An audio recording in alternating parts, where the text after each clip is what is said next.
In today's video, I am going to teach you how to find duplicates in Excel.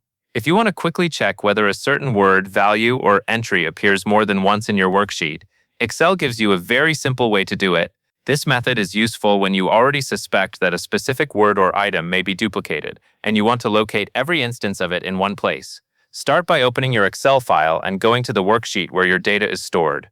Take a quick look through the sheet and identify the word or value that you think may be repeated. This could be a product name, a code, a category label, or any other text that appears in your data. Once you know what you want to search for, press Ctrl and F on your keyboard.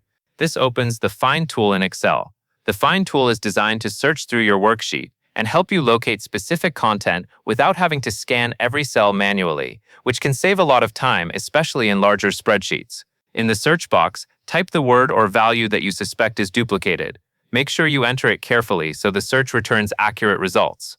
If the spelling is different, or if there are extra spaces, Excel may treat it as a different entry. After entering the word, click Find All. This is the key part of the process. Instead of showing just one result at a time, Excel will display every matching result it finds in the worksheet. This lets you quickly see whether that word appears in multiple places. When the list of results appears, you can review all of the matches and confirm whether duplicates exist. Excel will show the locations of those matches, which makes it easier to jump directly to the cells and inspect them more closely. This is especially helpful if your worksheet contains a lot of rows and columns. As a small tip, this method works best when you already know which word or value you want to check. It is a fast way to confirm repeated entries without sorting or manually comparing data. So if you need to find duplicates for a specific word in Excel, simply open the Find tool with Ctrl and F, type the suspected duplicated word, and click Find All to see every match. That covers everything you need to know.